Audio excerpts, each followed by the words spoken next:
Have you ever wondered how an entire continent could be carved up like a cake by people who had never even set foot on most of it? This isn't some fantasy story. It's the shocking reality of the Berlin Conference. Let's travel back to the late 19th century, a time of immense industrial power and unchecked ambition in Europe. The continent of Africa, rich in resources and diverse cultures, was seen not as a place of sovereign nations, but as a prize to be claimed. This period became known as the Scramble for Africa, and it reached its fever pitch in the winter of 1884. Imagine this. In the grand halls of Berlin, hosted by the powerful German Chancellor, Otto von Bismarck, representatives from 14 European nations gathered. Not a single African leader was invited, not one. For 3 months, from November 1884 to February 1885, these men sat around maps, drawing lines with pens and rulers, lines that would dictate the fate of millions for generations to come. They weren't just drawing borders, they were creating colonies, dividing ethnic groups, and paving the way for decades of exploitation. The official purpose? To regulate European colonization and trade in Africa and to avoid war amongst themselves. But the reality was far more sinister. At the heart of this conference was a man with a particularly cunning plan, King Leopold II of Belgium. He presented himself to the world as a great humanitarian, a philanthropist whose only goal was to bring civilization, Christianity, and commerce to the Congo Basin. He spoke of ending the slave trade and improving the lives of the native people. He even created a front organization called the International Association of the Congo to give his project an air of legitimacy and scientific exploration. The other European powers, eager to secure their own claims and believing Leopold's benevolent rhetoric, fell for it. They formally recognized his personal claim to a vast territory in the heart of Africa, an area 76 times the size of his own country, Belgium. They named it the Congo Free State. The name itself was a cruel irony. Free for whom? Certainly not for the Congolese people. The conference established a principle called effective occupation. This meant that for a European power to claim a piece of African land, they had to prove they had a real presence there, things like treaties with local leaders, often signed under duress or deception, a flag flying, and a system of administration. This rule essentially fired the starting gun for a mad dash to plant flags all over the continent, often leading to violent confrontations with local populations who resisted the invasion of their lands. The conference also declared the Congo and Niger rivers to be free for shipping for all signatory nations, a move designed to facilitate economic exploitation under the guise of free trade.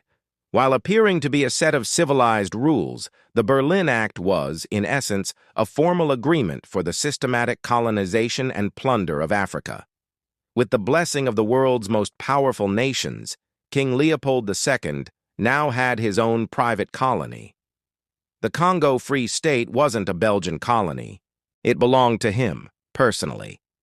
And what he did there stands as one of the most brutal chapters in human history. The humanitarian mission quickly revealed its true face. The world's demand for rubber was exploding thanks to the invention of the pneumatic tire, and the Congo was rich with wild rubber vines. Leopold turned his new state into a massive forced labor camp. His private army, the Force Publique, terrorized the population, forcing men, women, and children to meet impossible rubber quotas. Those who failed to collect enough rubber faced unimaginable punishments. Villages were burned, families were taken hostage, and the Force Publique became infamous for its practice of cutting off the hands of workers as proof that bullets hadn't been wasted. This brutal regime led to the deaths of millions of Congolese people through murder, starvation, and disease. The land wasn't being developed. It was being stripped bare. The people weren't being civilized. They were being decimated. All the immense profits from the rubber and ivory trade flowed directly into Leopold's pockets, funding lavish building projects back in Belgium. For years, the horrors of the Congo Free State remained largely hidden from the world. Leopold ran a sophisticated propaganda campaign, portraying himself as a benevolent king bringing progress to a savage land. But the truth eventually began to leak out. Missionaries, shipping clerks like Edmund Dean Morel, and diplomats like Roger Casement started to document the atrocities they witnessed.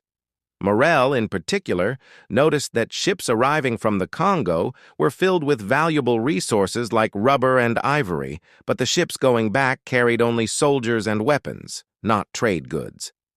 He deduced that the system could only be based on slave labor.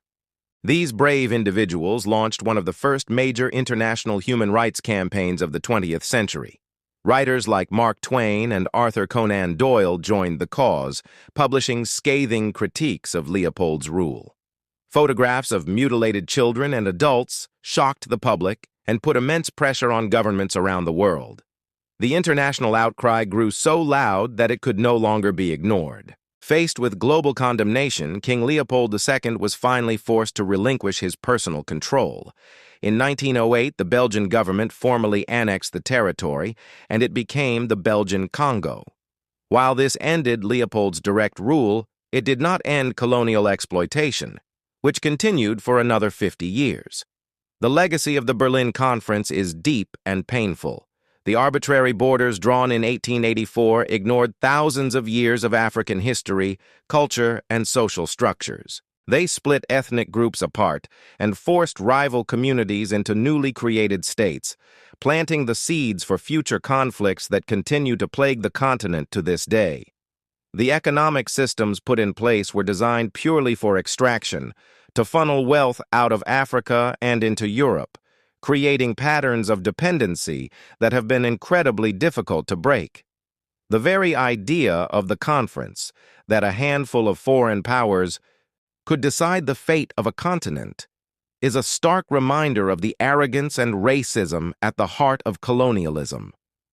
So, when we look at a map of Africa today, it's important to remember that many of those straight lines and sharp corners were not drawn by Africans, but by European diplomats in a distant city over a century ago.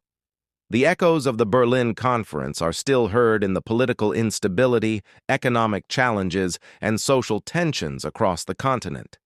It stands as a powerful lesson in how greed, cloaked in the language of benevolence, can lead to devastating consequences.